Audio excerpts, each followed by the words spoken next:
Assalamualaikum warahmatullahi wabarakatuh. Perkenalkan, nama saya Nani Oktaviana. Saya termasuk peserta PPG Daljab Angkatan kedua tahun 2021 Universitas Negeri Surabaya dengan nomor peserta PPG 2015 0326 8944. Sedangkan nomor induk mahasiswa saya adalah 2000 1039 22097174. Peserta PPG Pendidikan IPA Universitas Negeri Surabaya menyatakan bahwa praktek pembelajaran yang akan saya lakukan itu adalah benar saya sendiri, yaitu Nani Oktaviana. Berikut praktek pembelajaran yang saya lakukan di SMP Negeri 1 Tumi Jajar kelas 8D pada materi nutrisi sistem pencernaan makanan dengan topik bahasan yaitu obesitas. Terima kasih. Selamat menyaksikan. Saya akhiri. Wassalamualaikum warahmatullahi wabarakatuh. Waalaikumsalam warahmatullahi wabarakatuh. Ya, selamat pagi semuanya. Semoga sehat-sehat ya. Alhamdulillah kita masih bisa bertemu kembali dalam kegiatan hari ini. Ibu jelas ya? Iya, Bu. Sebelum kita mulai pembelajaran hari ini, kita awali dahulu dengan berdoa. Nah, untuk doa hari ini akan dipimpin oleh Cecil Claudia. Silakan Cecil. Marilah teman-teman kita berdoa bersama-sama. Berdoa mulai. Doa selesai. Alhamdulillah ya, kita masih bisa diberi kesehatan sehingga kita masih bisa melakukan pembelajaran secara daring hari ini ya. Yang suka jalan-jalan keluar, jangan lupa untuk menerapkan protokol kesehatan. Masker jangan pernah dilepas. Sebelum kita mulai pembelajaran hari ini, seperti biasa, Ibu akan mengabsen dulu ya. Cecil Claudia. Hadir, Bu. Sinyal aman ya? Iya. Aman. Ya, ada Dara Kinanti. Hadir, Bu. Pada pembelajaran sebelumnya, kita sudah membahas tentang materi nutrisi pada makanan. Ya, masih ingat Ibu, nutrisi yang diperlukan oleh tubuh kita terdiri dari apa saja? tubuh kita memerlukan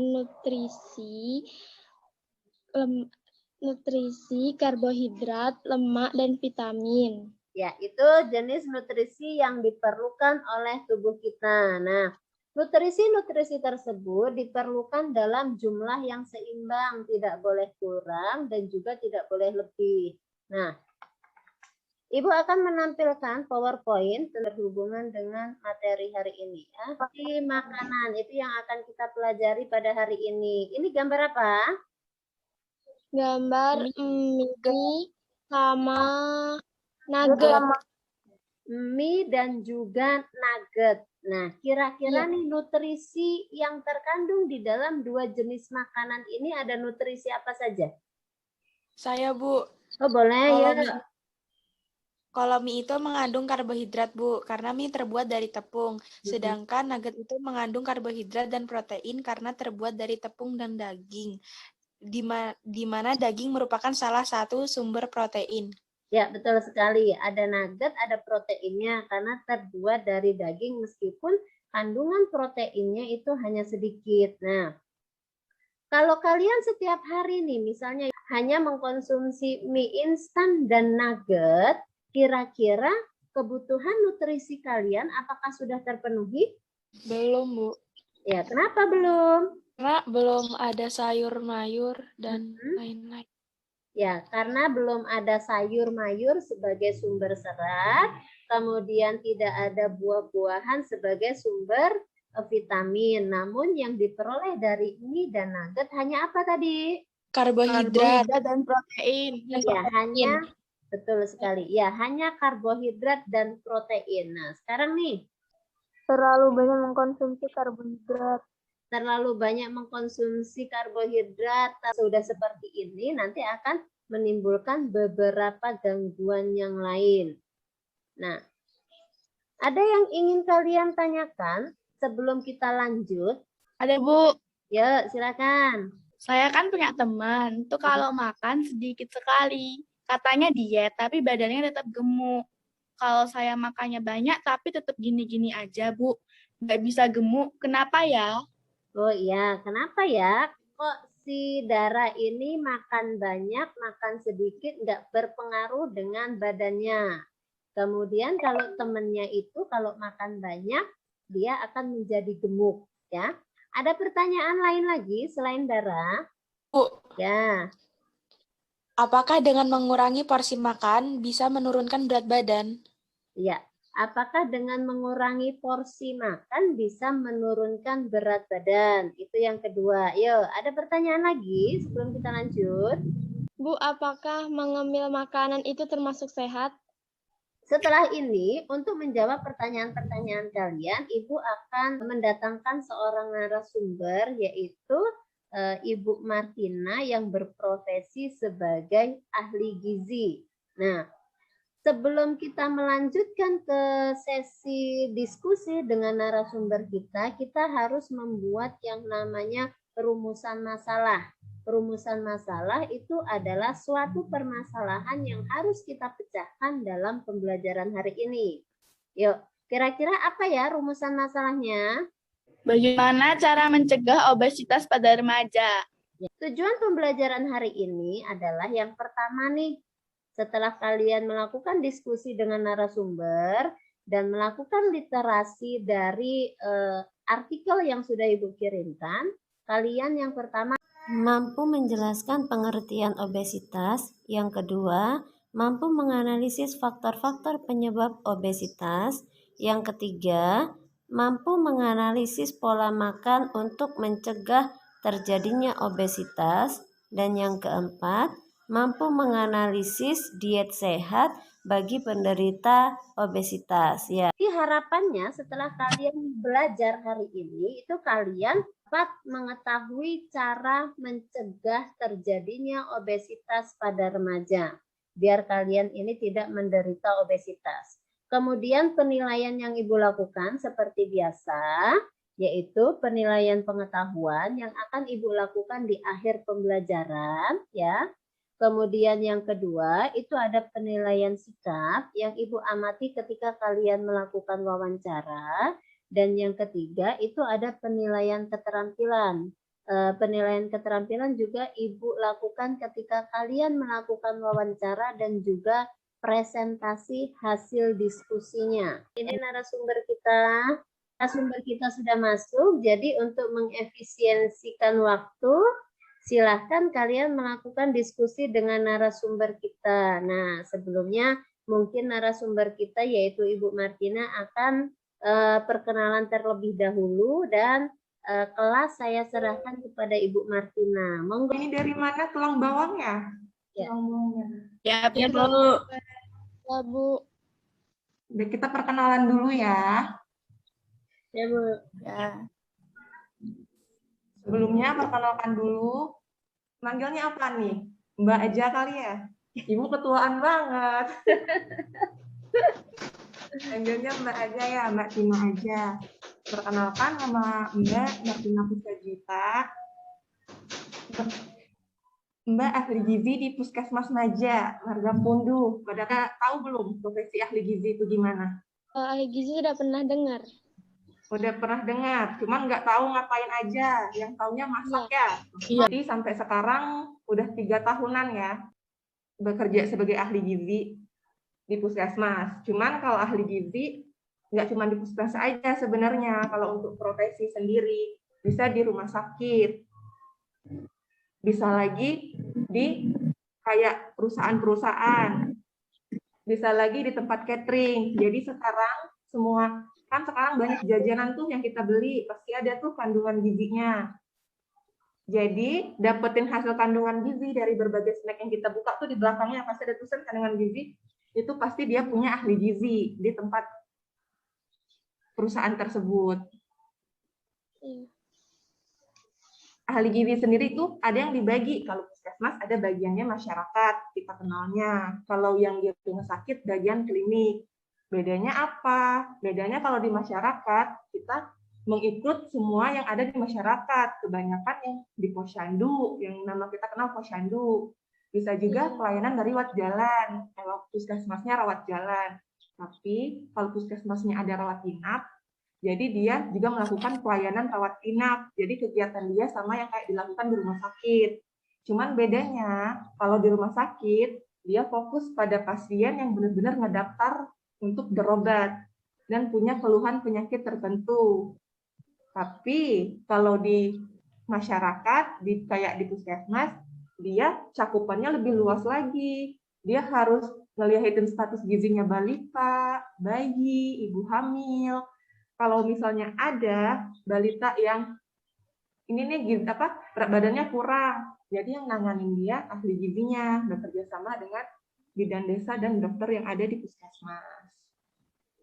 Kalau kita taunya ahli gizi yang cuma masak aja, sebenarnya basicnya, dasarnya ahli gizi ya, dia harus tahu nih sebelum dia turun ke ruangan-ruangan, dia harus tahu apa yang ada di dalam dapur tersebut.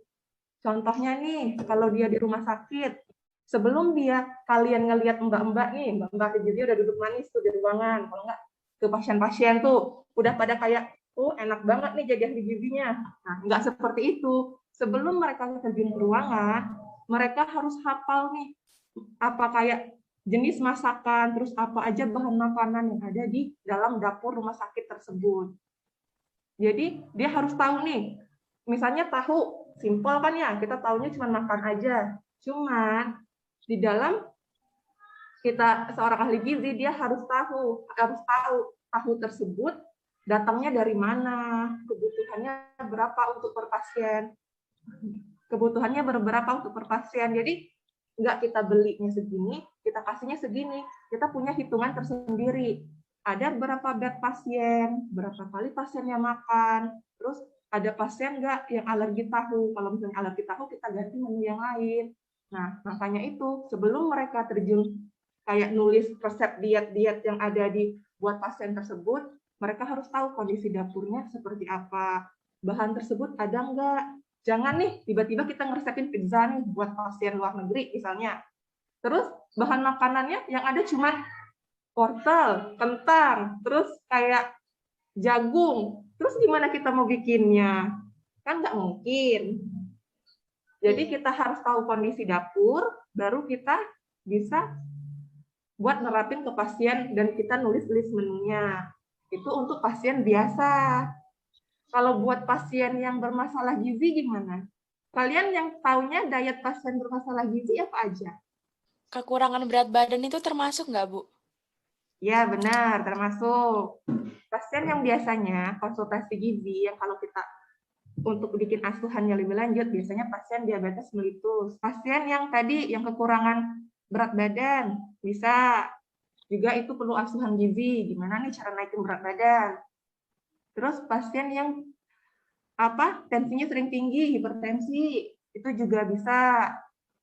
Terus pasien komplikasi, yang komplikasinya habis operasi, habis melakukan tindakan medis yang lainnya, itu juga.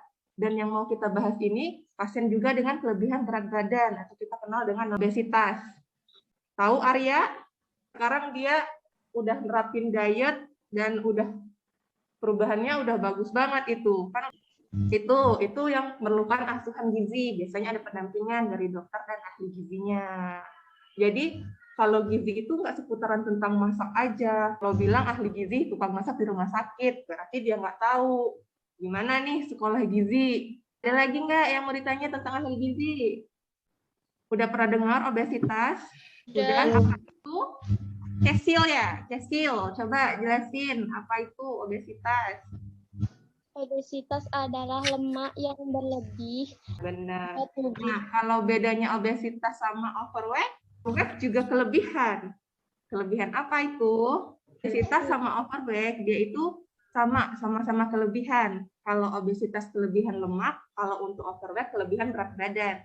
Seharusnya berat badan normal kita 50 nih, tapi kita udah capek 82, udah 52, dia masih nggak terlalu tinggi. Cuman kalau obesitas, kita ngitungnya bukan kayak, idealmu berapa, seharusnya 50 nih, tiba-tiba 50. 2. Penghitungannya nggak seperti itu. Jadi penghitungannya kita melihat berdasarkan IMT, indeks massa tubuh. Untuk obesitas yang IMT-nya lebih dari 30 sampai 34, itu masih dikatakan obesnya 1. Jadi obesitas itu ada levelannya lah ya, ada 3 level. Untuk obes 2 itu 35 sampai 39. Sedangkan untuk obes 3 yang benar-benar udah obes banget itu lebih dari 40 IMT-nya. Sedangkan kalau untuk berat badan berlebih sendiri itu cuma 25 sampai 29. Kita mau ngitung nggak nih berat badan kita? Ini tadi 1,56 dikali lagi 1,56, dapatnya biasanya hasilnya 24,025. Berat badannya berapa? Ini perkiraannya 50, nggak tahu deh juga. Ya, tinggi badannya berapa? 155. Hasilnya 20,3 ya. Berarti masih normal beratnya ya, status gizinya ya. Kita nggak ngomongnya berat badan ideal, karena perhitungan berat badan ideal dengan perhitungan status gizi itu berbeda. Kalau kita ingin mencapai berat badan ideal, kita punya hitungan tersendiri. Cuman kalau untuk kita bicara tentang status gizi aku apa, normal kah, obesitas kah, gizi kurang kah, itu kalau 20 itu masih masuk ke normal. Karena status gizi normal itu 18,5 sampai 24,9 itu masih dikatakan normal. Obes nih, obes tuh orang bilangnya karena genetik atau gimana? Kalau orang bilangnya genetik, yang mempengaruhi obes itu jika 2 orang tuanya gemuk, maka 80% anaknya gemuk. Jika 1 orang tuanya gemuk, 40% anaknya gemuk. Cuman kalau orang tuanya tidak gemuk, 14% anaknya gemuk. Tapi itu walaupun dia tetap genetik, itu belum berarti dia, misalnya orang tuanya gemuk nih, dua-duanya, bukan berarti dia nanti jadi gemuk semua, enggak.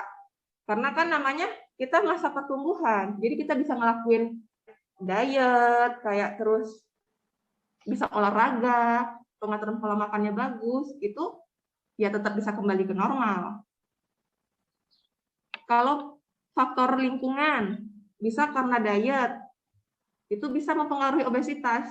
Karena dietnya nggak bagus, jadi bukannya berat badannya ideal, malah berat badannya berlebih. Terus aktivitasnya kurang. Sosial ekonomi, itu juga bisa mempengaruhi ya. Karena kelebihan uang jajan, tiba-tiba pengen makan terus, itu salah juga. Sama perilakunya hidup nggak sehat. Kebiasaan-kebiasaannya yang nggak sehat, konsumsi junk food. Kalau untuk asupan diet, biasanya untuk obesitas, kita melakukan hitungan dulu, hitungan kalori kayak gitu. Nah, dari hitungan kalori tersebut, nanti kita melakukan pengurangan 500-600 kalori. Untuk diet yang obes, biasanya kita kayak, dia disuruh makan sayur dan buah ya. Ya walaupun kondisinya nggak obes, kita tetap makan sayur dan buah. Tapi kan untuk cenderung makan sayuran dan buah, itu untuk pasien obes, biasanya kita nggak nganjurkan buat di blender. Kenapa? Karena kalau biasanya jenis bahan makanan di blender kayak gitu, biasanya ditambah gula, susu, dan sebagainya. Jadi untuk pasien-pasien kayak gitu, biasanya kita buahnya selama dia nggak ada sakit nggak ada gangguan menggigit atau gangguan dari pencernaan ininya. Jadi kita tetap menganjurkan dia buahnya dalam bentuk utuh. Lebih sering melatihkan latihan fisik untuk tatakan aktivitasnya. Jadi untuk orang obes, tergantung dulu obesnya seperti apa. Kegiatan itu jangan cari yang susah. Cari yang bisa dilakuin dan itu rutin. Kalau kalian ngelakuin yang susah cuman untuk beberapa kali, itu nggak akan berubah. Cuman kalau kalian ngelakuin yang ringan aja nih, olahraga selama 10 menit, yang ringan kayak gitu. Nah, nanti kalau terus-menerus, itu bakal ada perubahan. Beberapa penyakit bisa diakibatkan oleh obesitas. Jadi obesitas nggak baik juga karena dia bukan cuman kayak kelihatan kayak gendut aja, cuman dia nanti bisa menyebabkan penyakit-penyakit berdatangan. Contohnya kayak diabetes, penyakit gula, hipertensi, kolesterol. Jadi dikatakan diet, pola hidup sehat, jam makan itu tetap 3 kali sehari. Kalau makan pagi, dia lapar nggak lapar, tetap harus makan. Ini jam makan itu tetap 3 kali sehari. Makan pagi, cuman aturan makannya per jamnya. Makan pagi jam 7 sampai jam 8 malam. Makan siang jam 12 sampai jam 1 siang. Untuk makan malam itu jam 6 sampai jam 7 malam. Itu mau kalian makan setengah 7, mau kalian makan kayak jam 6.15, itu nggak apa-apa. Asal jangan lebih dari jam 7. Untuk makan malam, kalau emang kalian lapar, kalian boleh konsumsi kayak buah atau sebagian itu jam 9 malam. Atau susu, itu boleh jam 9 malam. Di sekolah dikasih tablet penambah darah kan ya? Dikasih. Nah, itu dikonsumsi ya. Kalau kita minum tablet penambah darah, itu biasanya kita ada keluhan mual ya. Pusing, Bu. Iya, mual pusing itu wajar. Jadi gimana? Obesitas, ada pertanyaan? Jadi yang untuk pola makan obesitas itu apa aja? Pertama, pola makan untuk obesitas.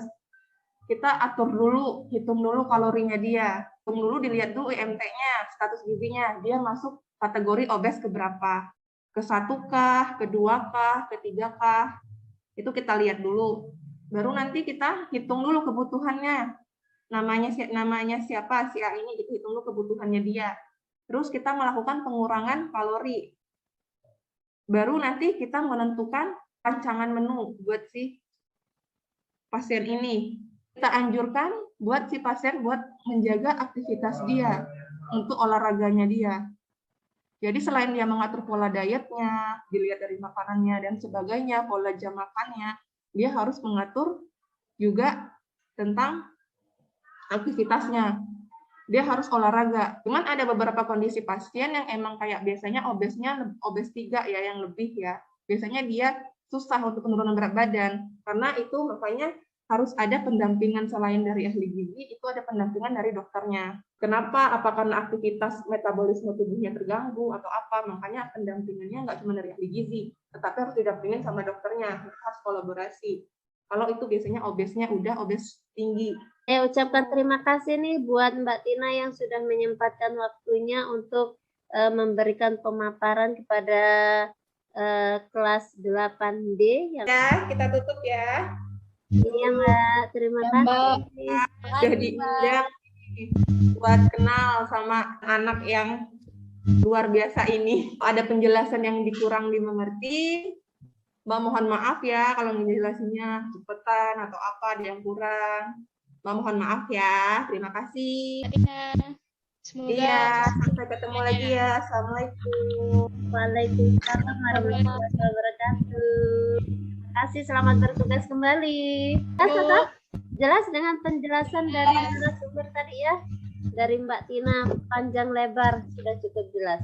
Nah, sekarang saatnya nih sudah selesai seperti biasa.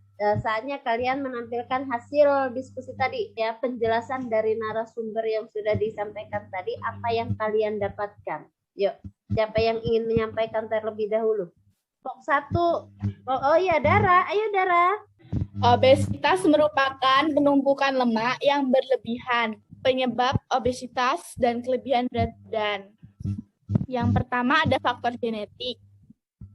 Faktor genetik itu bila salah satu orang tuanya ada yang terkena obesitas, maka peluangnya sebagian besar 40-50%. Dan bila kedua orang tuanya terkena obesitas, maka faktor keturunannya akan menjadi 70-80%.